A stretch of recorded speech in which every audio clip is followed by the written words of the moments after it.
HCU భూముల వివాదంలో తెలంగాణ ప్రభుత్వానికి సుప్రీంకోర్టు షాక్ ఇచ్చింది. ఈ వివాదంపై సుప్రీం ధర్మాసనం కీలక ఆదేశాలు ఇచ్చింది. తదుపరి ఆదేశాలు ఇచ్చే వరకు చెట్లు నరకవద్దని తెలంగాణ సీఎస్ ను ఆదేశించారు. అటు ఉన్నపలంగా కంచగచ్చిబౌలి భూములను పరిశీలించి నివేదిక పంపాలని తెలంగాణ హైకోర్టు రిజిస్ట్రార్ను ఆదేశించింది. తెలంగాణ హైకోర్టు విచారణపై స్టే ఇవ్వడం లేదని తెలిపింది. హెచ్సియు భూముల వివాదం చిలికి గానివాలలా మారింది. ఈ వివాదం హైదరాబాద్ నుంచి హస్తినాకు చేరింది. తెలంగాణ హైకోర్టులో విచారణ జరుగుతుండగానే సుప్రీంకోర్టు కూడా స్పందించింది. తెలంగాణ హైకోర్టు రిజిస్ట్రార్తో పాటు సీఎస్ కు కీలక ఆదేశాలు పంపింది. కంచగచ్చిబౌలి భూముల విషయంలో అసలేం జరుగుతుంది, విద్యార్థుల వాదనతో పాటు ప్రభుత్వ నిర్ణయాన్ని తెలియజేయాలని సుప్రీంకోర్టు స్పష్టం చేసింది. వెంటనే మధ్యంతర నివేదిక పంపాలని ఆదేశించింది. Justice Gavai, justice Augustine George ధర్మాసనం హెచ్సియు భూములపై విచారణ చేపట్టింది. మధ్యాహ్నం 3 తర్వాత ఈ వివాదంపై సుప్రీంకోర్టు ధర్మాసనం మరోసారి విచారణ జరపనుంది.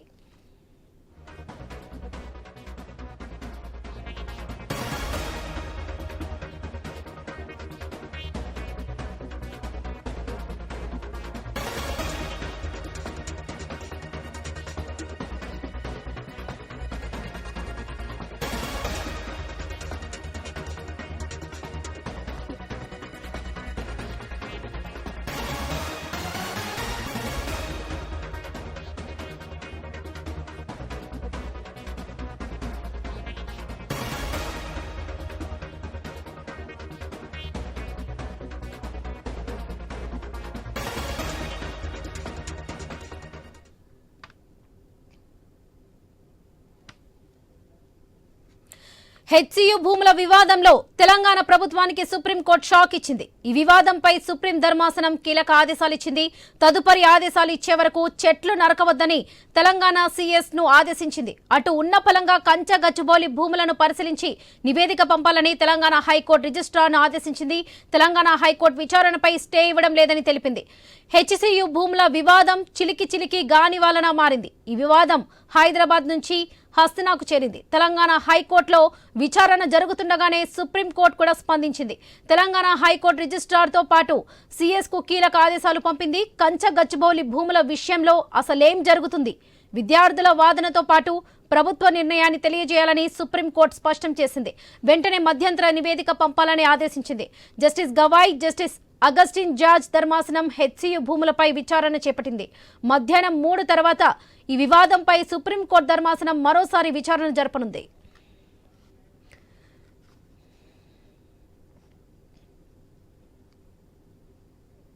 హెచ్సియు భూముల వివాదంలో తెలంగాణ ప్రభుత్వానికి సుప్రీంకోర్టు షాక్ ఇచ్చింది. ఇక ఇదే విషయానికి సంబంధించి మరిన్ని అప్డేట్స్ మా ప్రతినిధి స్వామి అందిస్తారు. స్వామి, కంచగచ్చిబౌలి భూముల వ్యవహారం సుప్రీంకోర్టుకు చేరింది.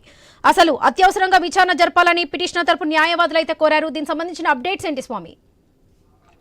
వరలక్ష్మి, హెచ్యుజీ భూమి సంబంధించి ఒకవైపు హైదరాబాద్ సెంట్రల్ యూనివర్సిటీ భూములకు సంబంధించిన విషయంలో ఒకవైపు రాష్ట్ర హైకోర్టులో విచారణ కొనసాగుతుండగానే ఈరోజు సుప్రీంకోర్టు గ్రీన్ ధర్మాసనం దీన్ని విచారించింది. ధర్మాసనం సంబంధించి justice Gavai, justice Augustine George ధర్మాసనం దీన్ని విచారించింది. విచారణ సందర్భంగా పలు కీలక అంశాలు, కీలక ఉత్తర్వులు కూడా జారీ చేసింది. తెలంగాణ హైకోర్టు రిజిస్ట్రార్ని భూమిలోకి వెళ్లి పూర్తిగా కంచగచ్చి భూములకు సంబంధించి పరిశీలించి ఒక రిపోర్ట్ను మధ్యాహ్నం 3 లోపు సుప్రీంకోర్టుకు పంపాలని చెప్పేసి ఆదేశాలు ఇచ్చింది. దీంతో పాటుగానే మరోవైపు తెలంగాణ సీఎస్ కు కూడా అక్కడ కొనసాగుతున్నటువంటి గ్రీన్ విధ్వంసం సంబంధించి ఒక్క చెట్టు కూడా నరకొద్దని చెప్పేసి కూడా సుప్రీంకోర్టు ఆదేశాలు జారీ చేసింది. మధ్యాహ్నం 3 తర్వాత మరోమారు విచారణ కొనసాగిస్తూనే తెలంగాణ హైకోర్టులో కొనసాగుతున్నటువంటి ఈ విచారణను ఎలాంటి స్టే ఇవ్వట్లేదో విచారణ యథాతథంగా కొనసాగించవచ్చు అని చెప్పేసి కూడా సుప్రీంకోర్టు ధర్మాసనం పేర్కొంది. ఈ రోజు ఒకవైపు సుప్రీంకోర్టుకు ఈ కేసు వెళ్లడంతో కూడా దేశవ్యాప్తంగా సంచలనంగా మారింది. నిన్న ఒకవైపు వాటా ఫౌండేషన్, అదేవిధంగా హైదరాబాద్ సెంట్రల్ యూనివర్సిటీ విద్యార్థులు 2 ప్రజా ప్రయోజనాల వ్యాజ్యాల్ని సుప్రీంకోర్టు ఒకవైపు ఇటు రాష్ట్ర హైకోర్టు దాఖలు చేసి నిన్న విచారించింది. విచారణ సందర్భంగా రాష్ట్ర హైకోర్టు కూడా మధ్యంతరాలు ఉత్తర్వులు ఇస్తూ ఆ భూముల్లో ఎలాంటి విధ్వంసం చేయదు, ఇలా ఒక్క చెట్టును నరకొద్దని చెప్పేసి రాష్ట్ర హైకోర్టు ఉత్తర్వులు ఇచ్చిన నేపథ్యంలో ఇప్పుడు ఈ రోజు మధ్యాహ్నం 2:15 తర్వాత రాష్ట్ర హైకోర్టు మరోసారి ఈ కేసుకు సంబంధించి విచారిస్తున్న సందర్భంగా హైకోర్టు ధర్మాసనం కూడా ఈ రోజు విచారించబోతుంది. ఈ విచారణ కోసం సందర్భంగానే మరోమారు సుప్రీంకోర్టు గ్రీన్ ధర్మాసనం దీన్ని విచారించడం ఇప్పుడు సంచలనంగా చర్చనీయాంశంగా మారింది. సుప్రీంకోర్టు ధర్మాసనం కూడా justice Gavai, justice Augustine George ఈ కొన్ని కీలక ఉత్తర్వులు జారీ చేయడం సంబంధించి ఇప్పుడు చర్చనీయాంశంగా మారింది. ఒకవైపు నిన్న హైకోర్టు కూడా ఆ వాదనలో కూడా పలు కీలక అంశాలు తెరపైకి వచ్చాయి. ఒకవైపు హైకోర్టు అక్కడ ఉన్నటువంటి కచ్చకచ్చి భూముల్లో పెద్ద భారీ చెట్లు లేవు, కేవలం ముళ్ల పొదలు లాంటివి ఉన్నాయని చెప్పేసి రాష్ట్ర ప్రభుత్వం సందర్భంగా వాదనల సందర్భంగా కొన్ని కీలక అంశాలు ప్రస్తావనకు వచ్చాయి. ఒకసారి అక్కడ అటవీ అంటే అక్కడ ఎకలాకల్ సిస్టమ్ ఏ విధంగా ఉంది, అక్కడ ఎలాంటి మొనోలిథిక్ రాక్స్ ఏమున్నాయి, అక్కడ వన్యప్రాణులు ఏమున్నాయని చెప్పేసి పూర్తి స్థాయిగా విచారించే ప్రయత్నం అయితే కొనసాగుతుంది.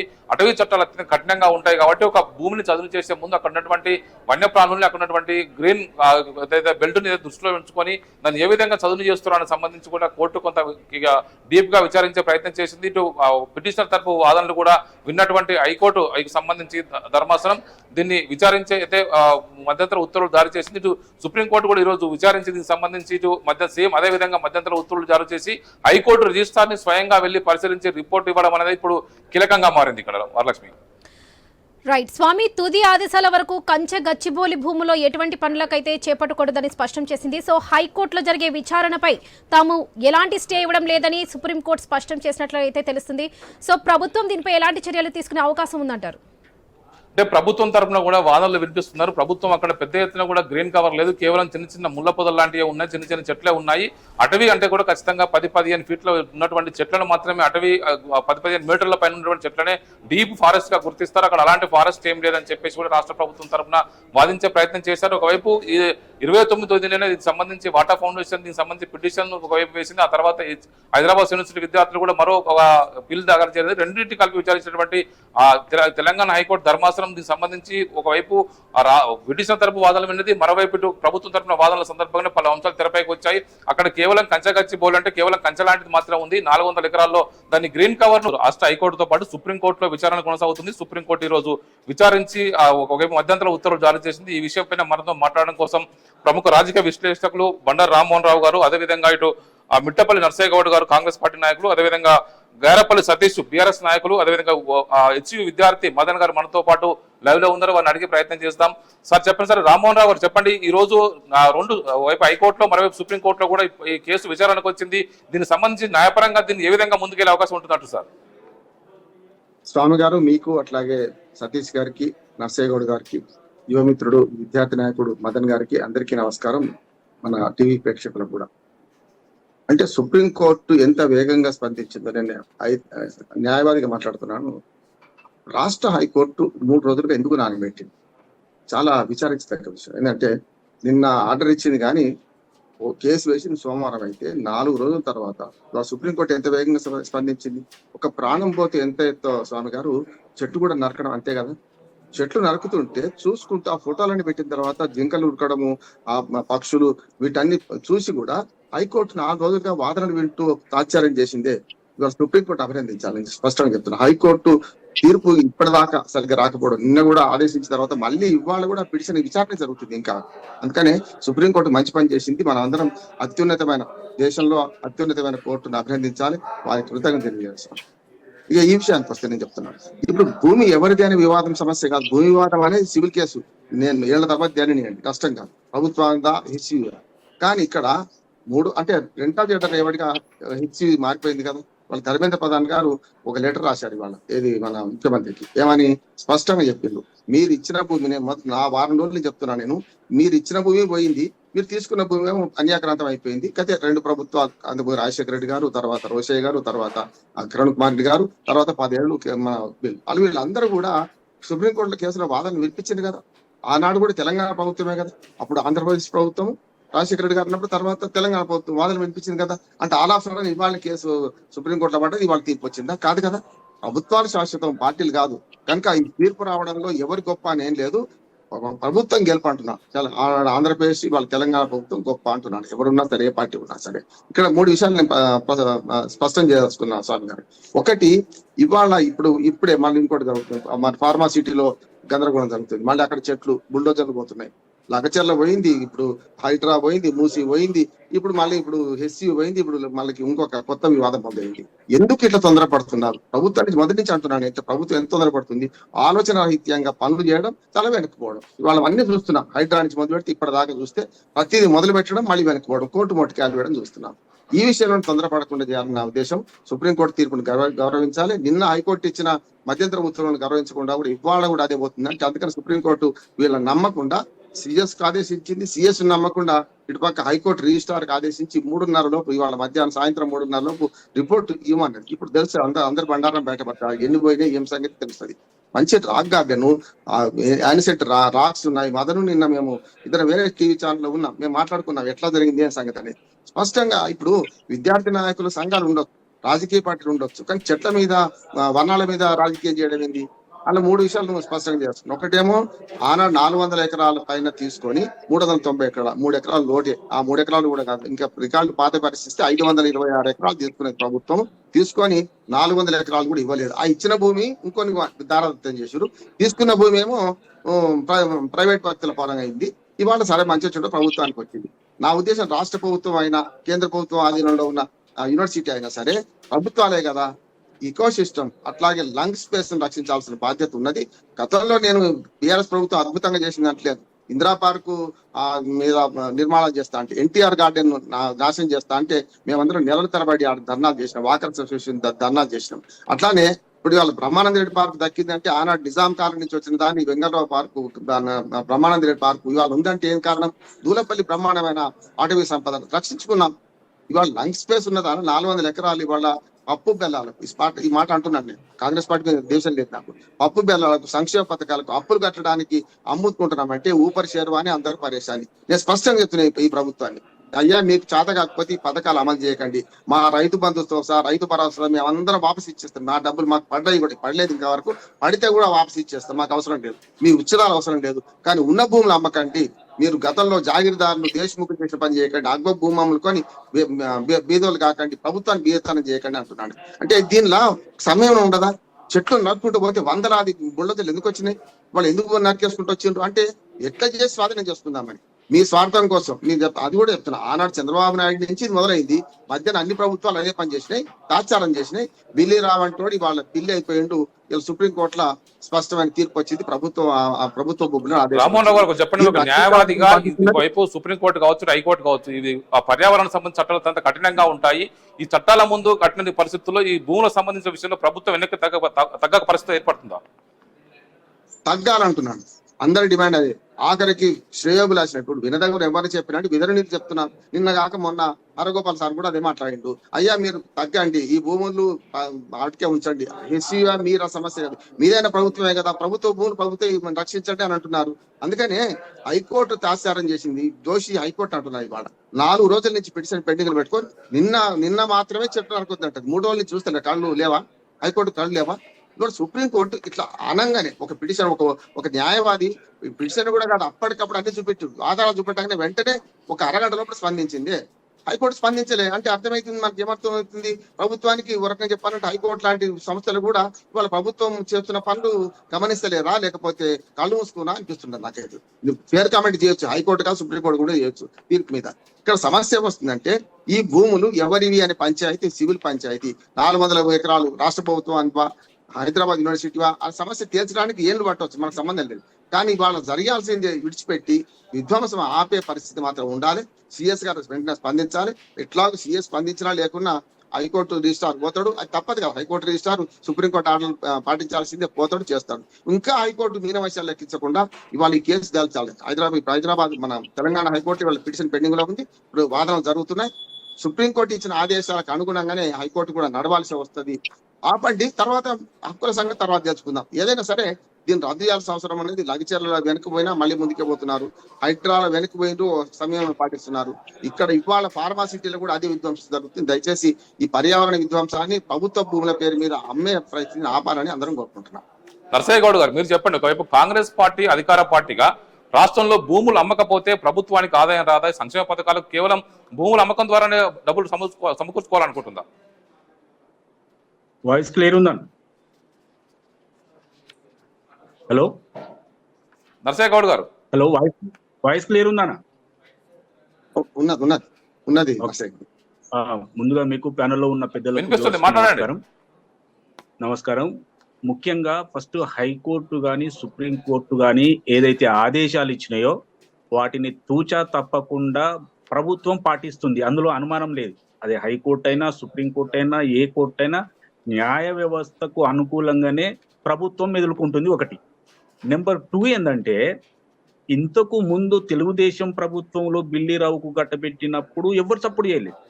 అప్పటి నుండి కొట్లాడుతూ వస్తే ఆ 400 ఎకరాలు ప్రభుత్వ భూమి అని తెలిసిన తరువాత ఈ రోజు గవర్నమెంట్ దాన్ని వేలం వేసి దాంట్లో వచ్చిన డబ్బును ప్రభుత్వం ఉపయోగించుకుందామని లేకపోతే కంపెనీలకు అలాట్ చేద్దామని ఒక డెవలప్మెంట్ కార్యక్రమం చేస్తున్నటువంటి తరుణంలో ఈ ఈకో సిస్టమ్ వాళ్ళంతా కదిలి కాళ్ళలో కట్టెలు పెట్టడానికి ప్రయత్నం చేస్తున్నారు అనేది వాస్తవం.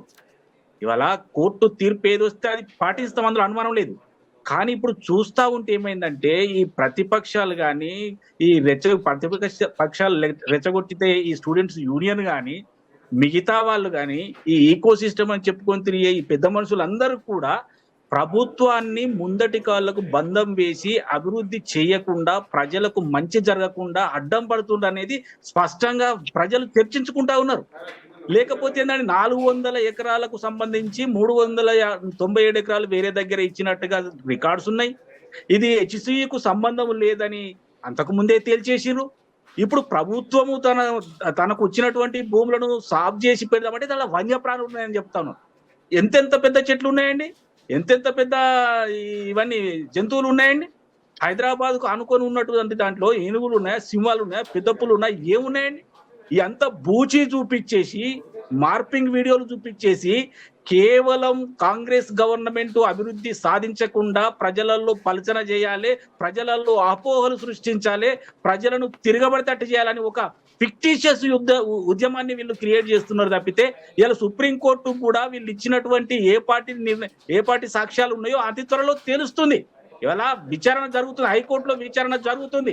విచారణ జరిగిన తర్వాత ప్రతి విషయం అవలింపు చేసుకున్న తర్వాత ఏదో ఒక నిర్ణయం ప్రకటిస్తుంది. కోర్టు ఏది ప్రకటించినా ప్రభుత్వానికి అనుకూలమైన ప్రభుత్వానికి వ్యతిరేకమైన ఖచ్చితంగా కోర్టు ఆర్డర్ను మేము ఆలోచన చేస్తాం, దాన్ని పాటిస్తాం కూడా. అవసరమైతే పై కోర్టుకు కూడా అప్పీల్కి వెళ్తాం.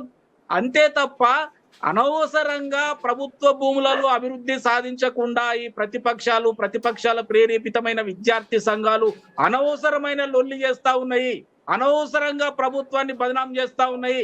ఈ ఈకో సిస్టమ్ అని చెప్పుకొని తిరిగే పెద్ద మనుషులు కూడా ఆలోచన చేయాలి. ఎవరి కొరకు చేస్తా ఉన్నారు? రేవంత్ రెడ్డి గారి జేబులోకి పోతుందా, లేకపోతే ఇంకొకరి జేబులోకి పోతుందా? దాంట్లో 400 ఎకరాలు ఏం చేస్తామో ప్రకటించినాం కదా. అంతకుముందు గవర్నమెంట్ కూడా కానామెట్లో కానీ, మేడిపల్లిలో కానీ, ఉప్పల్ బాగాయత్లో కానీ ఎక్కడో అమ్మలేదా ప్లాట్లు చేసి? అప్పుడు ఎక్కడ పోయారు ఈకో సిస్టమ్ వాళ్ళు? నేను ఒకటే అడుగుతున్నా, ఈ రోజు గవర్నమెంట్ దూసుకుపోతా ఉంది ఇది డెవలప్మెంట్ లో. దానికి ముందటి కాళ్ళకు బంధం వేయాలి, కాళ్ళల్లో కట్టెలు పెట్టాలి, ఏదో ఒక అపోహ సృష్టించాలి, విద్యార్థులను రెచ్చగొట్టాలి. ఈ కార్యక్రమము ప్రతిపక్షాలు చేయడం వల్ల ఈ ఇబ్బంది వస్తుంది, కానీ వేరే ఇబ్బందులు ఏమి లేవు. ఇలా ఒక రోజు ఆపమని హైకోర్టు చెప్పింది, ఇప్పుడు సుప్రీంకోర్టు చెట్లు నరికేయొద్దంటే నరికేయరు, బుల్డోజర్లను వెనుకకు తీసుకుంటాం. తీర్పు వచ్చిన తర్వాతనే ముందరికి వెళ్తాం. కానీ నేను ఒకటే అడుగుతున్నా, మీ తరఫున అంటే మీ టీవీ ద్వారా నేను ఒకటే అడుగుతున్నా, ఇప్పుడు ఏవైతే లొల్లి చేస్తా ఉన్నారో వాళ్ళని, ఇంతకు ముందు తెలుగుదేశం ప్రభుత్వం ఉన్నప్పటి నుండి వాటి గురించి ఎవరెవరు ఎప్పుడు మాట్లాడారు, ఎన్ని వన్యప్రాణులను వాళ్ళు కాపాడారు, ఏమేమి ఉన్నాయి, వాటి లెక్కలు ఉన్నాయా, ఆ జాగాకు సంబంధించిన డాక్యుమెంట్ ఉన్నాయా, ఎప్పుడు సెగ్రిగేషన్ అయింది, ఇవన్నీ విషయాలు కోర్టు ముందర పెడితే ఆటోమేటిక్ గా వాస్తవాలు ఏందో కోర్టుకు తెలుస్తుంది, కోర్టు నిర్ణయం ప్రకటిస్తుంది. కాబట్టి తొందరపాటు పడకుండా ప్రభుత్వాన్ని బదనాం చేయొద్దని మాత్రం నేను హెచ్చరిస్తా ఉన్నా. మధు గారు మదన్ గారు మీరు చెప్పండి, విద్యార్థి సంఘ నాయకులుగా మీరు ఒకవైపు రాజకీయ ప్రేరేపిత ఉద్యమం చేస్తున్నారని చెప్పేసి పార్టీలు ఆరోపిస్తున్నాయి, మరోవైపు హైకోర్టు తీర్పు వచ్చిన తర్వాత కూడా యూనివర్సిటీలో విధ్వంసం జరుగుతుందా, ఆగిందా?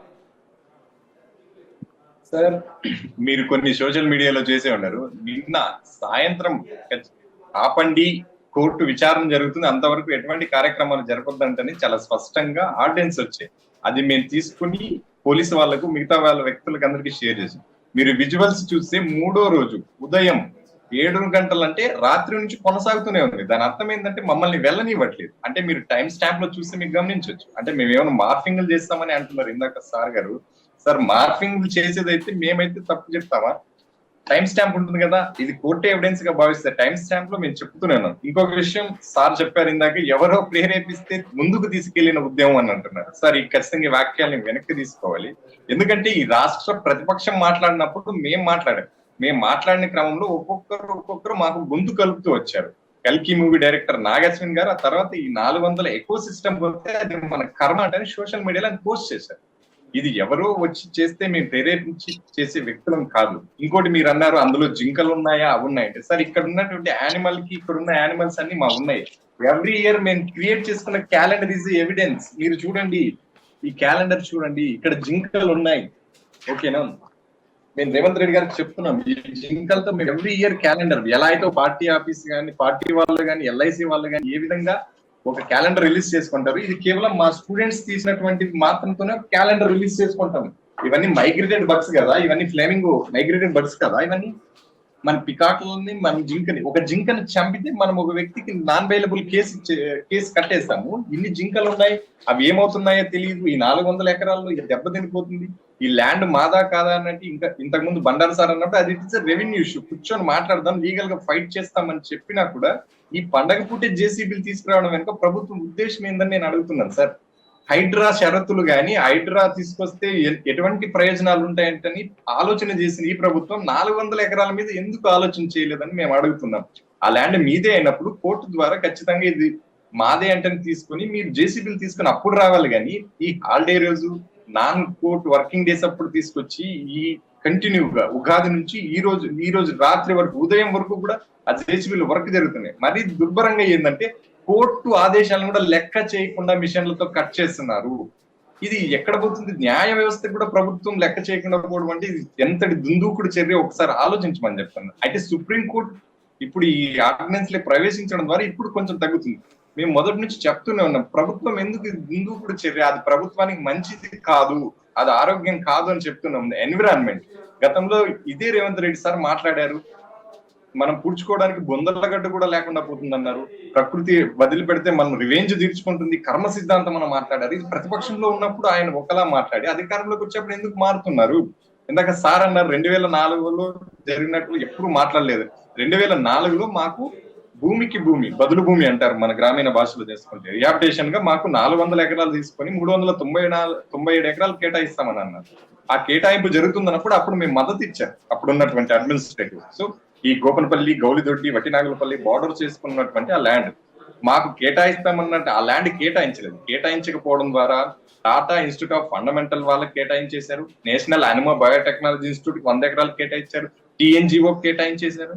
ఇలా ల్యాండ్ అంతా కోల్పోయింది. సో మాకు 400 ఎకరాలకి 400 ఎకరాలు ఇవ్వాల్సింది, అక్కడ స్పేస్ లేదు. సో ఖచ్చితంగా కోర్టులో కేసు నడిచి వచ్చింది కాబట్టి ఆ ల్యాండ్ మాకు ఇవ్వండి అని మా యూనివర్సిటీ తరఫు నుంచి విద్యార్థులు అందరూ మేము నిరసనలు తెలియజేస్తున్నాం. అది ఏం చేసింది ప్రభుత్వం? ఒకవేళ తీసుకొని ఏమన్నా ఎన్విరాన్మెంట్ పాయింట్ ఆఫ్ వ్యూ ఇస్తుందంటే కాంక్రీట్ జంగల్ ని తయారు చేస్తుంది, ఎకో సిస్టమ్ దెబ్బతీస్తుంది. లీగల్ గా ఫైట్ చేద్దాం, మాట్లాడుకుందామని మేము ముందు నుంచి చెప్తూనే ఉన్నాం. కానీ ప్రభుత్వం ఎందుకో చాలా దుందూకుడుగా ఈ ఏదో రియల్ ఎస్టేట్ మాఫియా పరంగానో లేదంటే కార్పొరేట్ శక్తులకు అప్పులు చెప్దామంటని ఈ 400 ఎకరాలు ఎకరానికి 1000 చెట్లు వేసుకుని లెక్క పెట్టండి, ఎన్ని లక్షల చెట్లు కోల్పోయి ఉంటుందో. ఇది ఎవరు ప్రొడ్యూస్ చేస్తారు? ఈ హైదరాబాద్ కి ఆక్సిజన్ ఎవరిస్తారు? తిండిలో వ్యత్యాసాలు ఉంటాయి. బండారు సార్ తినే ఫుడ్ లో వేరే ఉంటది, ఇంకోటి దాంట్లో న్యూట్రిషన్ తేడా ఉంటుంది. కానీ బయటికి వస్తే పీల్చే గాలిలో అందరికీ సమానత్వమే ఉంటుంది. ఆ ఆక్సిజన్ గురించి మేము మాట్లాడుతూ ఉంటే అసలు మాట్లాడకండి, ఏదో పేటిఎం వాళ్ళు నడుపుతున్నారు, అసలు మమ్మల్ని ఎందుకు అగౌరవపరుస్తున్నారు? మేము ఈ రోజు గొంతు ఎత్తకపోయింటే ఈ 400 ఎకరాలు ప్రపంచానికి ఈ సమస్య ఉందని తెలిసేదా?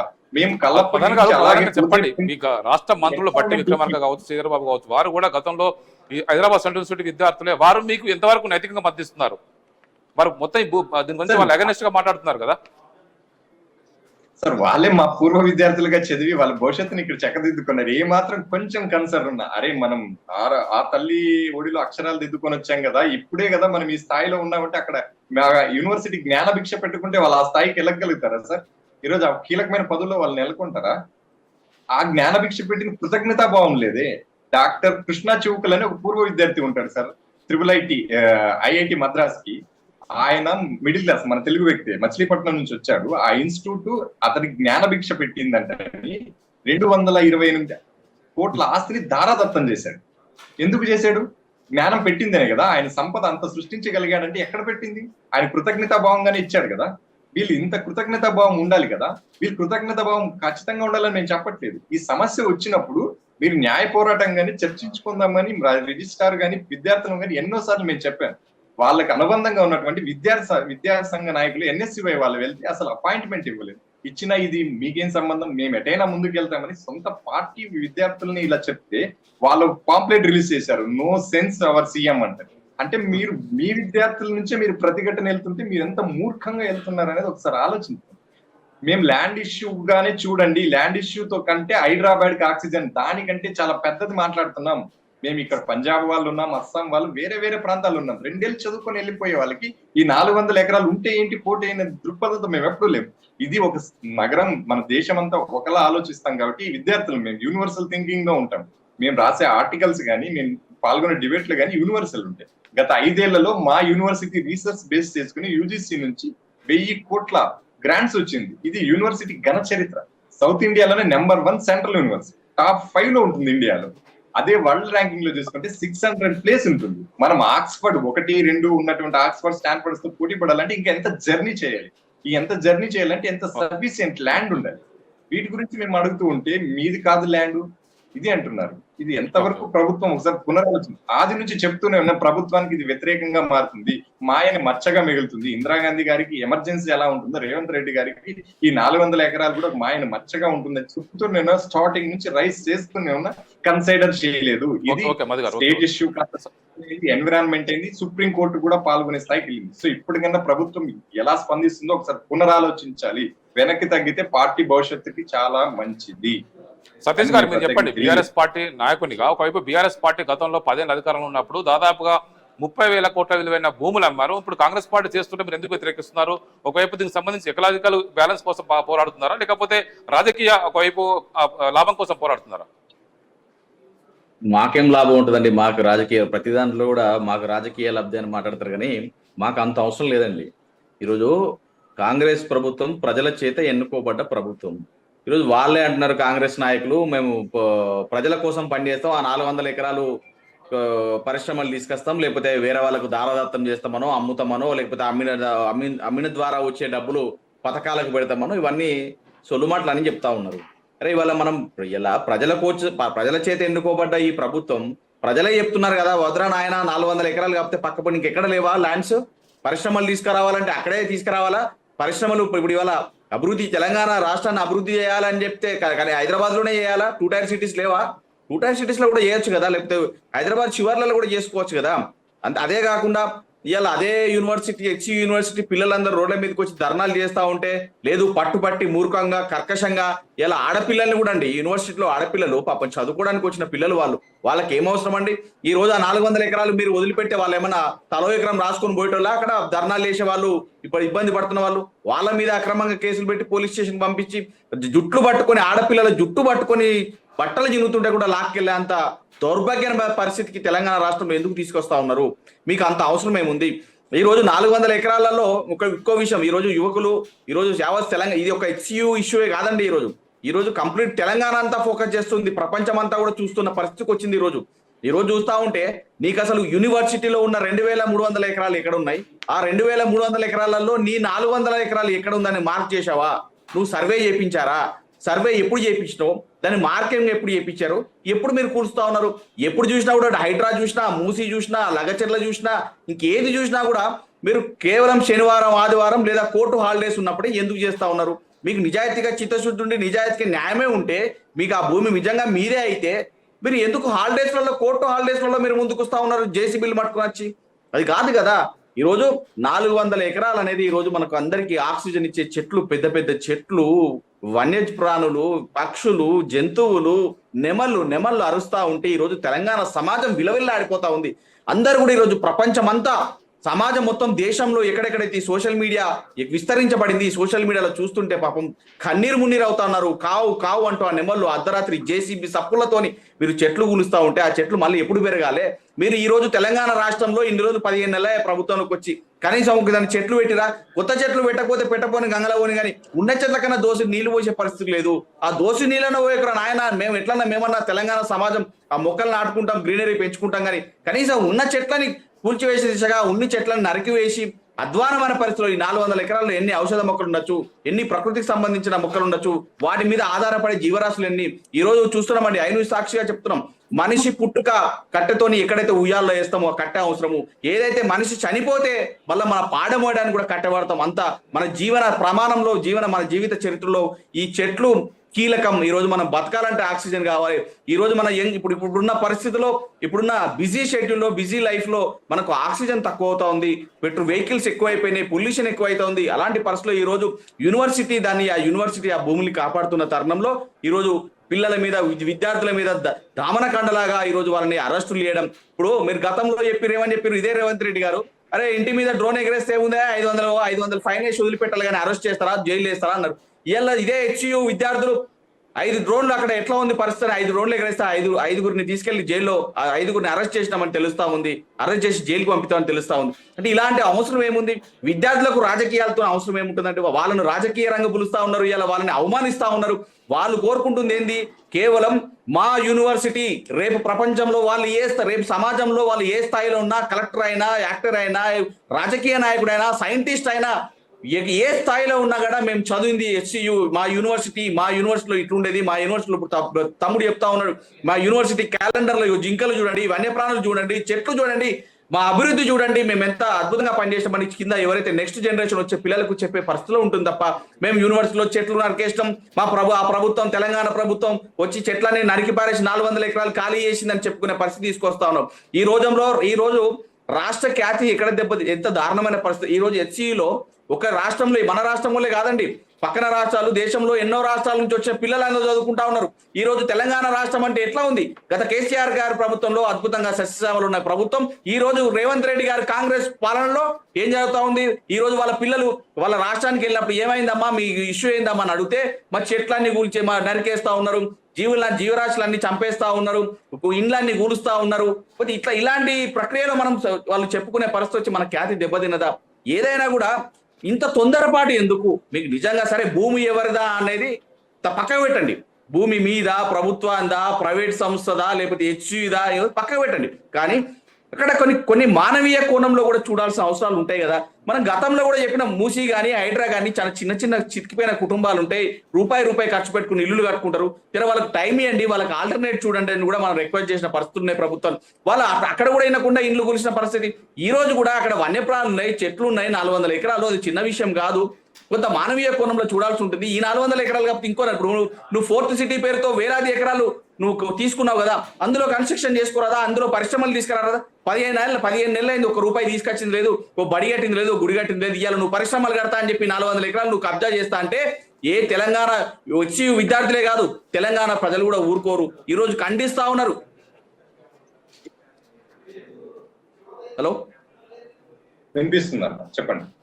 అలాంటి పరిస్థితిలో ఈ సమాజం ఉందంటే ఖచ్చితంగా వెనక్కి తీసుకోవాలా. ఈ రోజు సుప్రీంకోర్టు మళ్ళీ కోర్టు మొట్టికాయలు వేస్తా ఉంది. ఎప్పుడు చూసినా కూడా కోర్టు మొట్టికాయలు అయింది. ఇప్పుడు పార్టీలు మారిన వాళ్ళకి కోర్టు మొట్టికాయలు అయింది, వినరు, అనుచిత వ్యాఖ్యలు చేస్తారు. గతంలో కూడా సుప్రీంకోర్టులో అనుచిత వ్యాఖ్యలు చేస్తే సతీష్ గారు ఒక్క నిమిషం ఆగండి. మనతో పాటు ఆదిలాబాద్ ఎమ్మెల్యే పాయల్ శంకర్ గారు వాటి తెలుసుకుందాం. శంకర్ గారు చెప్పండి, ఒకవైపు రాష్ట్ర ప్రభుత్వం ఈ భూముల్ని యాక్షన్ పెట్టడానికి ప్రయత్నం చేస్తుంది, మరోవైపు లీగల్ గా ఫైట్ నడుస్తుంది. మీ పార్టీకి సంబంధించిన కేంద్ర మంత్రులు ఒకవైపు దీనికి సంబంధించి కేంద్ర మంత్రి ఒకవైపు ధర్మేంద్ర ప్రధాన్ కలిశారు, మరోవైపు భూపేంద్ర యాదవ్ కలిశారు. మీ పార్టీ తరఫున ఎలాంటి యాక్షన్ తీసుకోబోతున్నారు, ఎలాంటి ఉద్యమం చేయబోతున్నారు?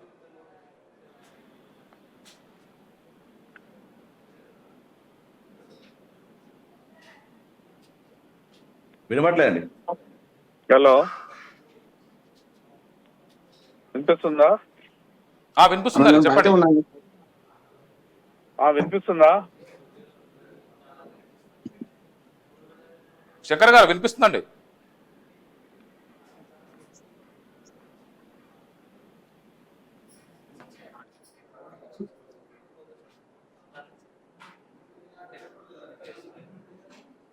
నర్సయ్య గౌడ్ గారు మనకు వినొస్తలేదు కదా? మనకు వినిపిస్తలేదు కదా? మనకు వినిపిస్తలేదు. చెప్పండి వినిపిస్తారా? చెప్పండి. ఇప్పుడు వినిపిస్తుంది చూడండి. చెప్పండి అన్న.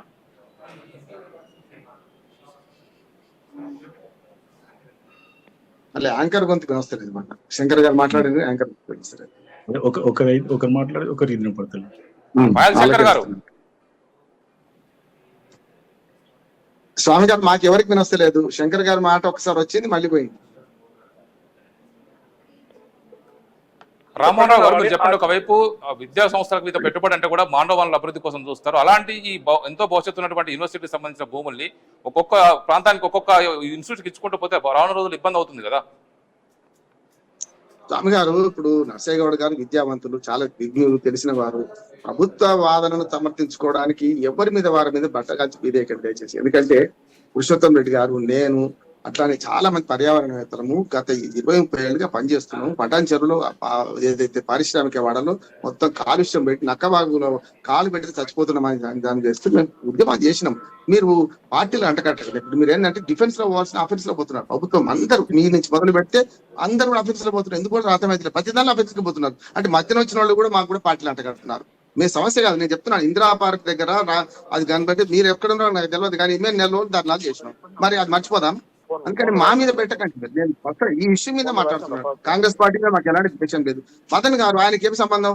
వాళ్ళ జాగాలకు వచ్చిన చేస్తున్నా అన్నట్టు. ఒక ఇన్స్టిట్యూషన్ లో ఉన్న వాళ్ళకి ఆ ఇన్స్టిట్యూషన్ కాపాడాల్సిన బాధ్యత బాగున్నది. కృతజ్ఞత కంటే కృతజ్ఞత చూపెడుతున్నారు వాళ్ళ బట్టి విక్రమ గారు అట్లా శ్రీధర్బాబు గారు.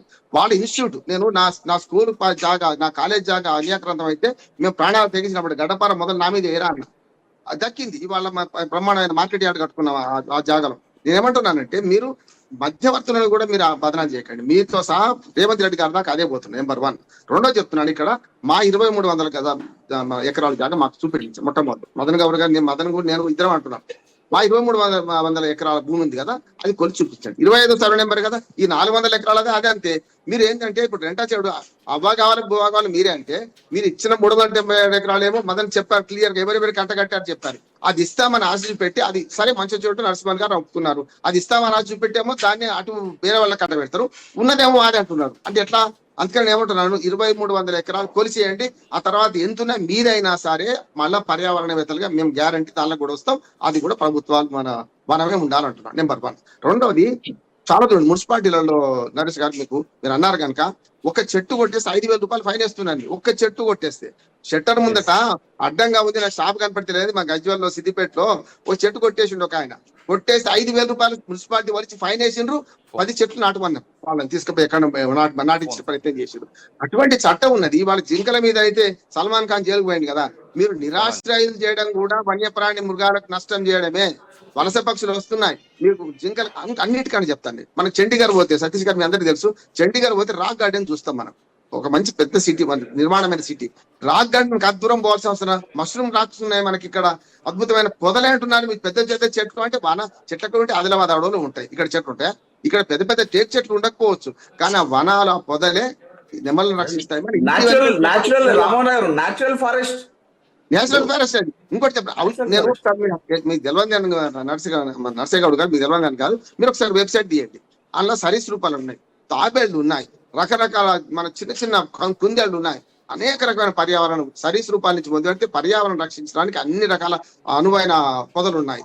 మరి దాన్ని మీరు బుల్డోజర్తో ఒక్కరోజు చేసేస్తే అంత ఏపిక పెట్టిన పెరిగిన చెట్లు మరి ఎన్ని రోజుల తర్వాత పెంచుతారు?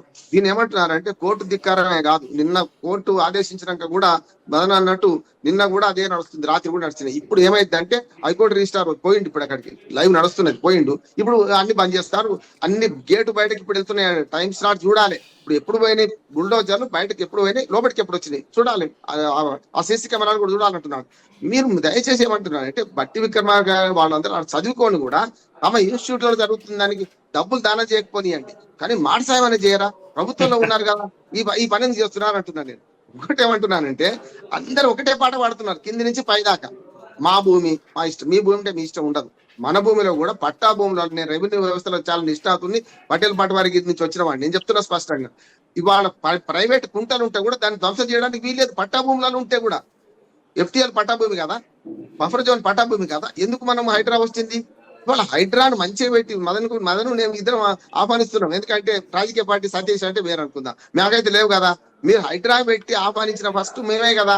హైడ్రాను మొదలు పెట్టాల్సిన పని ఎట్లా మొదలు పెట్టాలని మొదలు పెట్టుకుని తిట్టాం, కానీ ఇది కాదు కదా అంటున్నాను. ఇప్పటికైనా ప్రభుత్వం స్పష్టంగా చెప్తున్నా, మీరు దయచేసి దీన్ని వెనక్కి తీసుకోండి. అట్లాగే లగిచెర్ల భూముల లాగా కూడా మన మెడ మీదకి అట్లాగే వేలాడుతుంది. ఇప్పుడు ఇవాళ ఫార్మాసిటీ వచ్చింది, నష్టపరిహారం ఇవ్వకుండా ఫార్మాసిటీ భూముల్లోకి ఎట్లా వస్తున్నారని అడుగుతున్నారు. అన్ని భూముల మీద పంచాలు వస్తున్నాయి.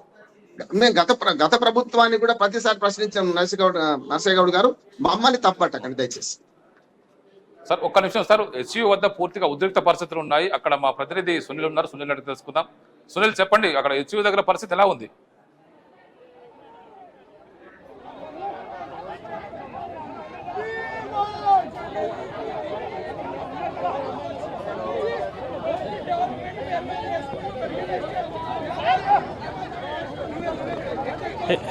HCU వద్ద సెకండ్ గేట్ వద్ద ఉద్రిక్తత నెలకొంది. ఇక్కడ చూడొచ్చు, ఏపీ విద్యార్థులు ఈ గేట్ నుంచి లోపలికి చొచ్చుకునే ప్రయత్నం చేశారు. పోలీసులు అయితే వాళ్ళని అడ్డుకున్న సిచ్యువేషన్ అయితే ఉంది. వాళ్ళని బలవంతంగా ఇటు వాహనాల్లో ఎక్కించి వివిధ పోలీస్ స్టేషన్లకు అయితే తరలిస్తున్నారు. ఇక విడతల వారీగా ఏబీవీపీ విద్యార్థులు యూనివర్సిటీ లోపల ఎక్కడైతే భూములు చదువు చేస్తున్నారో అక్కడికి వెళ్లేందుకైతే ప్రయత్నాలు చేస్తున్నారు. మెయిన్ గేట్ వద్ద ఒకవైపు ఆందోళన కొనసాగిస్తూనే ఇటు సెకండ్ గేట్ కావచ్చు, అదేవిధంగా యూనివర్సిటీకి ఇంకా స్టేడియంకి దగ్గరలో ఉన్నట్టు ఇంకొక గేట్ నుంచి కూడా వాళ్ళు లోపలికి వెళ్ళే ప్రయత్నం చేస్తున్నారు. ఇప్పటికే కొంతమంది విద్యార్థులు లోపలికి వెళ్ళారు. వాళ్ళని కూడా పోలీసులు అరెస్ట్ చేసి వివిధ పోలీస్ స్టేషన్లకు అయితే తరలించిన పరిస్థితి ఇప్పుడు చూడొచ్చు. ఇప్పుడైతే ఇక్కడ కూడా చాలా మంది విద్యార్థులు ఇటు అరెస్ట్ చేశారు.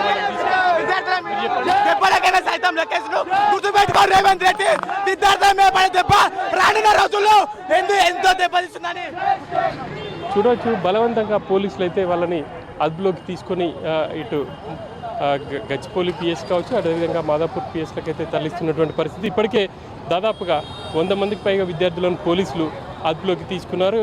ఇంకా కూడా ఇక్కడికి ఏపీ విద్యార్థులు వచ్చే అవకాశం ఉంది అని చెప్పేసి పోలీసులకు ఉన్నటువంటి సమాచారం మేరకు ఇటు అన్ని గేట్ల వద్ద కూడా పోలీసులు పెద్ద ఎత్తున మోహరించారని చెప్పేసి చెప్పుకోవచ్చు. ఇప్పుడు చూడొచ్చు, ఇక్కడ ఇంతసేపు విద్యార్థులు ఆందోళన చేయడంతో లోపల నుంచి బయటకు వచ్చేంత వాహనాలన్నీ కూడా లోపలనే నిలిచిపోయాయి. ఒకవైపు పోలీసులు కూడా ఇటు లోపలికి ఇతరులను ఎవరిని కూడా అనుమతించని సిచ్యువేషన్ అయితే కనిపిస్తూ ఉంది. ఇంకా కూడా ఆ యూనివర్సిటీకి పరిసర ప్రాంతాల్లో ఉద్రిక్త పరిస్థితులు ఉన్నాయని చెప్పేసి చెప్పుకోవచ్చు. ఇంకా ఈ ఉదయం నుంచి కూడా ఏబీవీపీ విద్యార్థులు ఒకవైపు మెయిన్ గేట్ వద్ద ఆందోళన చేస్తూనే మరోవైపు ఇక్కడ ఉన్నటువంటి సెకండ్ గేట్, ఇది ఈ గేట్ చాలా చిన్నగా ఉంటుంది. ఇటు లోపల ఉన్నటువంటి క్వార్టర్స్ వైపు వెళ్ళే అవకాశం ఉంది. ఇటు పిహెచ్సి, అదేవిధంగా హెల్త్ సెంటర్ అటువంటివన్నీ ఉన్నాయి. ఈ గేట్ నుంచి రాకపోకలు కూడా సాగిస్తుంటారు. ఇక ఏబీవీపీ విద్యార్థులు ఈ గేట్ ఎంచుకొని భూముల వద్దకు వెళ్ళే ప్రయత్నం అయితే చేశారు. పోలీసులు వాళ్ళని బలవంతంగా అదుపులోకి తీసుకున్నారు. ఈ క్రమంలో విద్యార్థులు పోలీసులతో వాగ్వాదానికి దిగినటువంటి సిచ్యువేషన్ అయితే కనిపిస్తూ ఉంది. ప్రస్తుతం ఇక్కడ ఆందోళన చేస్తున్న వాళ్ళందరినీ కూడా పోలీసులు అరెస్ట్ చేసి వాహనాల్లో ఇక్కడి నుంచి అయితే తరలించినటువంటి పరిస్థితులు అయితే కనిపిస్తున్నాయి. ఇంకా కూడా ఇక్కడ ఆందోళన కొనసాగే అవకాశం ఉంది. ఇంకా ఈ మధ్యాహ్నం హైకోర్టు రిజిస్ట్రార్ కూడా యూనివర్సిటీకి వస్తారని చెప్పేసి తెలుస్తుంది. ఆ మేరకు ఇక్కడ ఏర్పాట్లు కూడా చేశారు. సుప్రీంకోర్టు ఆదేశాల నేపథ్యంలో హైకోర్టు రిజిస్ట్రార్ మరి కాసేపట్లోనే ఇక్కడికి రాబోతున్నారని చెప్పేసి తెలుస్తుంది.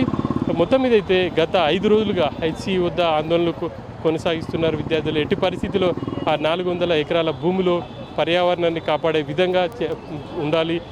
కానీ ఇప్పటికే ప్రభుత్వం అక్కడ ఉన్నటువంటి చెట్లను కావచ్చు వాటినన్నింటిని కూడా నరికివేసే ప్రయత్నం చేస్తుంది. తాము అడ్డుకుంటామని చెప్పేసి కూడా విద్యార్థులు కావచ్చు, విద్యార్థి సంఘాల నేతలు అయితే చెప్తున్నారు. ఎట్టి పరిస్థితుల్లో అక్కడ పనులు ఆపేంత వరకు తమ ఆందోళన కొనసాగిస్తామని చెప్పేసి కూడా వాళ్ళు ప్రభుత్వానికి హెచ్చరిక చేస్తున్నారు. Thank you Sunil. రాష్ట్రంలో విద్యార్థులకు ఎంతో అన్యాయం జరుగుతూ ఉన్నది. ఈ రేవంత్ చెప్పండి, విద్యార్థులకి ఎంత అన్యాయం జరుగుతుంది అంటే మేము గొంతులు చించుకొని ప్రశ్నిస్తూ ఉంటే మా మీద అక్రమ కేసులు పెట్టి రిమాండ్ కి పంపిస్తూ వార్నింగ్లు ఇస్తూ ఇంట్లో నుంచి బయటికి వెళ్లకుండా ఇంట్లోనే అరెస్ట్ చేస్తూ మాకు ఎంతో ఇబ్బంది కల్పిస్తున్నారు. రేవంత్ రెడ్డికి ఒక హత్య చేస్తుంటాం. రేవంత్ రెడ్డి గుర్తుపెట్టుకో, తెలంగాణ రాష్ట్రంలో విద్యార్థుల పోరాటం చూపిస్తాం. ఇదే నువ్వు కొనసాగిస్తే బిడ్డ ఇంకా పెద్ద ఉద్యమాలు చేస్తామని చెప్పి తెలియజేస్తా ఉన్నాం.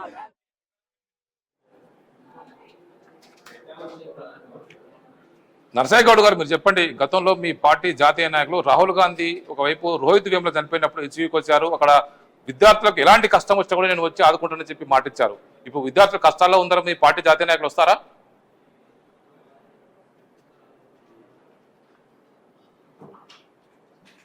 పాటలు కానీ లేకపోతే ఫ్యాకల్టీ కానీ ఈ విషయాలు వేరు.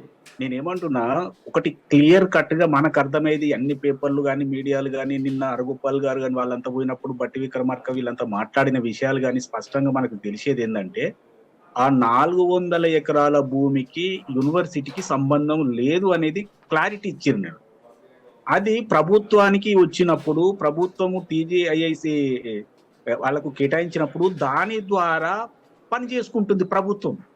దాంట్లోకి ఇప్పుడు వీళ్ళు ఎలా వచ్చిండ్రు అని అంటే అర్థమవుతుంది కదా మనకు. ఇది కేవలం డైవర్షన్ పాలిటిక్స్. అంటే 42% రిజర్వేషన్లు ఇస్తారా చస్తారా అని నిన్న ఢిల్లీలో ధర్నా చేస్తే దాని ఎఫెక్ట్ రాకుండా ఉండడానికి ముందు జాగ్రత్త చర్యగా బీఆర్ఎస్ బీజేపీ ఆడుతున్న నాటకంలో వీళ్ళు పావులవద్దు అని మాత్రమే నేను విజ్ఞప్తి చేస్తా ఉన్నా. 400 ఎకరాలు వీళ్ళకి ఏమన్నా వచ్చేది కాదు. అది స్పష్టంగా సుప్రీంకోర్టు పొయ్యి కూడా తెచ్చుకున్నటువంటి భూమి ప్రభుత్వ భూమి అని డిక్లేర్ చేసిరు. ఫస్ట్ యూనివర్సిటీ విద్యార్థులకు అందులో నుంచి వచ్చేది ఏమీ లేదు. వీళ్ళు అనవసరంగా రాజకీయ క్రీడలో పావులు కావచ్చు నేను విజ్ఞప్తి చేస్తున్నా. నెంబర్ 2 ఏంటంటే, ఈ డైవర్షన్ ఎందుకు చేయాల్సి వస్తుంది అంటే, ఇప్పుడు కార్నర్ అయిన ఈ 2 పార్టీలు నిన్న ఢిల్లీలో జరిగినటువంటి పోరాటానికి ఈ 2 పార్టీలు గైరాజరైనాయి. ఇక భారతీయ జనతా పార్టీ ఏమంటుందంటే, అసలు మేము మద్దతు వేయలేదు అసెంబ్లీలో అని చెప్తా ఉన్నారు. కాబట్టి బీఆర్ఎస్ ఏమంటుందంటే, మాకు అక్కడ ఒక ఎంపీ కూడా లేడు కాబట్టి మేము సపోర్ట్ చేస్తలేము, రాలేదు, ఇవాళ ఇది దీనికి వస్తుంది కదా రాజ్యసభకు వస్తుంది, అక్కడ మాట్లాడతాం, వ్యతిరేకిస్తామంటూ. నేను ఏమంటున్నా అంటే, ఇదంతా ఈ రాజకీయ క్రీడ ఒకదానికొకటి లింక్ అయినటువంటి విషయాలు. ప్రభుత్వాన్ని ఇక్కడ బదనాం చేయాలంటే ఇక్కడ వాళ్ళు బదనాం అవుతున్నారు. ఎందుకంటే 42% రిజర్వేషన్ కు వెనకడుగు చేస్తా ఉంది Bharatiya Janata Party. At the same time BRS కూడా వెనకడుగు చేస్తున్నట్టుగా కనిపిస్తుంది. ఈ 2 కూడా నిన్న హాజరు కాలేదు, స్పష్టత వచ్చింది. కానీ దీంట్లో కార్నర్ కాకుండా ఉండాలంటే విద్యార్థులను ఇన్వాల్వ్ చేస్తే దానికి ఒక క్రెడిబిలిటీ వస్తుందన్న ఆలోచనతోటి ఈ భూముల పంచాయతీ ఒకటి పట్టుకున్నారు. ఒకవేళ వీళ్ళు 400 ఎకరాలు క్లియర్ చేసి అన్ని డెవలప్మెంట్ కనుక చేస్తే ప్రభుత్వాన్ని మనం ఏం చేయలేము, ఉద్యోగాలు వస్తాయి, అన్ని విద్యా అవకాశాలు పెరుగుతాయి, అన్ని పెరుగుతాయి, ఆర్థిక వ్యవస్థ మెరుగుపడుతుంది, పథకాలు అన్ని అమలు చేస్తారు, మళ్ళా తర్వాత మనం వీళ్ళని పీకేయలేము అన్న ఒక దురుద్దేశంతో ఆడుతున్నటువంటి నాటకంలో ఈ విద్యార్థులు మేధావులు పావులు కావద్దని మాత్రం నేను కోరుకుంటున్నా. 100% నేను ఒకటి మళ్ళీ చెప్పేది ఏంటంటే, హైకోర్టు కానీ సుప్రీంకోర్టు కానీ ఏ కోర్టు అయినా ఏ ఆదేశం ఇచ్చినా కాంగ్రెస్ గవర్నమెంట్ తూచా తప్పకుండా పాటిస్తుంది. దాంట్లో అనుమానాలు పెట్టుకోవాల్సిన అవసరం లేదు. పర్యావరణ పరంగా కూడా ఏదైతే ఆదేశం వస్తుందో దాన్ని కూడా పాటిస్తాం. మళ్ళీ కోర్టు పోయి క్లియర్ అయినాకనే క్లియర్ చేస్తాం. కోర్టును ధిక్కరించి చేయాల్సిన అవసరం మాకు కూడా లేదు. కానీ నేను అనేది ఏంటంటే, ఈ డైవర్షన్ పాలిటిక్స్ లో మీరెందుకు సమిధలైతా ఉన్నారు, మీరెందుకు ఇబ్బందులు పడుతూ ఉన్నారు, మీరెందుకు కొట్లాడుతూ ఉన్నారు? కొట్లాడవలసిన వాళ్ళు వేరే ఉన్నారు కదా. వాళ్ళు ఇన్ని సంవత్సరాలు ఏం చేసిరంటే సప్పుడు లేదు, సరి లేదు అంటే వాళ్ళు చేయరు. వాళ్ళు వేరే దగ్గర 400 ఎకరాల భూములు అమ్ముకుంటారు. అప్పుడు మేము చెప్తున్నాం, అప్పుడు అంతా కరెక్టే ఉంది. ఇప్పుడు మాత్రం చిన్న చిటిపోటి గుడ్డలు రాళ్ళు అవి ఉంటే దాంట్లో మొత్తం ఈ ప్రపంచంలో ఉన్న వన్యప్రాణులన్నీ అలానే ఉన్నాయని చెప్తాను. ఒకవేళ సుప్రీంకోర్టు చెప్తే అప్పుడు లెక్కకు వస్తుంది కదా, లెక్క పెడతారు కదా, ఏమున్నాయి ఏం లేవు, ఎన్ని జంతువులు ఉన్నాయి, ఎన్ని పాములు ఉన్నాయి, ఎన్ని చెట్లు ఉన్నాయి, ఏమి ఈకో సిస్టమ్ ఖరాబ్ అవుతుందని అంతా కూడా పేపర్ మీదకి వస్తుంది, కోర్టు బెంచ్ మీదకి వస్తుంది. అప్పుడు కోర్టు ఏ నిర్ణయం చేస్తే ఆ నిర్ణయానికి రేవంత్ రెడ్డి గారి గవర్నమెంట్, కాంగ్రెస్ గవర్నమెంట్ తూచా తప్పకుండా పాటిస్తుంది. కోర్టులు అంటే మాకు గౌరవం. కోర్టులు ఏమి చెప్పినా మేము చేస్తాం. ఆపమంటే ఆపేస్తాం, వద్దంటే ఊరుకుంటాం, చేయమంటే చేస్తాం. కాకపోతే మా ప్రయత్నం మేము అంటే మా దగ్గర ఉన్న కాగితాలు ఏంది, మా దగ్గర ఉన్న ఇన్ఫర్మేషన్ ఏంది, కోర్టుకు ఏం సమర్పిస్తాం అవన్నీ సమర్పించి కోర్టు తీర్పుకు అనుకూలంగా వేరే ఉద్దేశం లేదు మాకు. రామోహన్ గారు చెప్పండి, కోర్టులు ఇలాంటి విషయాల్లో పర్యావరణ విషయాలు చాలా కఠినంగా వివరించిన పరిస్థితి గతంలో ఉన్నాయి కదా, ఇప్పుడు ఎలాంటి తీర్పు వచ్చే అవకాశం మీరు చెప్తారు ఒక న్యాయవాదిగా? స్పష్టంగా సుప్రీంకోర్టు ఆదేశాలు ఇస్తుంది అని నేను అనుకుంటున్నా. ఇప్పటికీ ఇచ్చేది అది మంచి ఆదేశాలు. ఎందుకంటే 3:30 లోపు రిపోర్ట్ అన్నది గతంలో డ్రోన్ కెమెరాలు అయితే గతంలో తీసినవి ఉంటాయి కదా, విధ్వంసం ఏం జరిగిందని బయటకు వస్తుంది. అన్నిటికంటే ఒక విద్యా సంస్థ లోపలికి అది యూనివర్సిటీ గ్రాంట్స్ కమిషన్ కింద ఉన్నది యూనివర్సిటీ. అది మాకు చిన్నప్పుడు ఒక మాట చెప్తాను స్వామి గారు, తెలంగాణ మూవ్మెంట్ అప్పుడు నేను 5వ తరగతిలో ఉన్నా, మా స్కూల్లోకి మేము గార్డు తీసినాం, బస్సు గార్డు తీసినాం. తీస్తే స్కూల్లోకి పోలీసు వస్తే మా హెడ్ మాస్టర్ ఏమన్నా రమణారెడ్డి గారికి హెడ్ మాస్టర్, నువ్వు స్కూల్ ప్రిన్సిపల్స్ ఎందుకు వచ్చినావు అని అడిగాడు. వాడు బయటకు పంపించాం. తర్వాత మా పిల్లలు తప్పు చేసిన తర్వాత స్కూల్ ప్రిన్సిపల్స్ ఎందుకు వచ్చినామన్నాడు. ఇవాళ నేను అడుగుతున్నాను, సెంట్రల్ యూనివర్సిటీ ప్రిన్సిపల్స్ లో ఎందుకు పోయింది వీళ్ళు అంటున్నాను. మీ భూమి అనేది తేలొచ్చు, కానీ మీరు పోవడం యూనివర్సిటీ అంతకు మతం చెప్తున్నారు. ఇంకా మనం వినలేదు, అక్కడ బిల్డింగ్స్ ఉన్నాయి. ఇప్పుడు ఈ 400 ఎకరాలు ఏదైతే అన్నారో అందులో బిల్డింగ్స్ ఉన్నాయి, ఇప్పటికి యూనివర్సిటీ బిల్డింగ్స్ ఉన్నాయి. మీరు ఇచ్చిందేమో, మీరు మన బదిలిస్తానదేమో ఎవరికో కట్టబెడతారు. ఇదేమో మందికి మోడీ సామెత్రం వస్తుంది చెప్పొద్దని చెప్తున్నా, అన్పార్లమెంటరీ అవుతుంది చెప్తున్నా.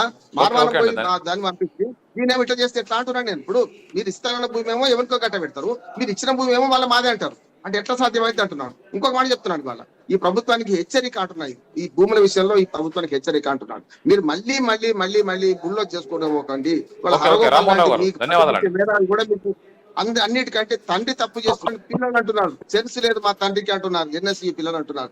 మీ పార్టీలో ఇవాళ మీరు ప్రైవేట్ గా అడగండి, నరసింహుడు గారు కూడా ఒప్పుకుంటారు. ఎందుకంటే చాలా మంది మీరు ప్రభుత్వం వాదన వినిపిస్తున్నారు తప్ప ప్రభుత్వం చేసే తప్పు మీ అందరికీ తెలుసు, మీ మనసులో తెలుసు, మీ ఆత్మలకు తెలుసు. నేనేమంటాను, చట్టం పక్కన నైతికత లేదా మీకు? ఒక చెట్టు నరికిస్తే నైతికత లేదా అంటున్నాను. మామూలుగా మన పట్టాభూలో చెట్టు నరికేస్తే ఇప్పుడు ఈ హైదరాబాద్ సెంట్రల్ యూనివర్సిటీ భూములకు సంబంధించి ఒకవైపు రాష్ట్ర హైకోర్టులో ఉన్నత న్యాయస్థానం, ఒకవైపు సర్వోన్నత న్యాయస్థానం సుప్రీంకోర్టులో కూడా కేసు నడుస్తుంది. ఈ రోజు మధ్యాహ్నం తర్వాత 2 కోర్టుల్లో విచారణ ఉంది. తీర్పు ఎలా వస్తుందో వేచి చూద్దాం. మొత్తానికైతే ఇప్పటికే విద్యార్థులు పెద్ద ఎత్తున కూడా యూనివర్సిటీ ప్రాంగణంలో విద్యార్థులు, అధ్యాపకులు ఉద్యమం చేస్తూ ఉన్నారు.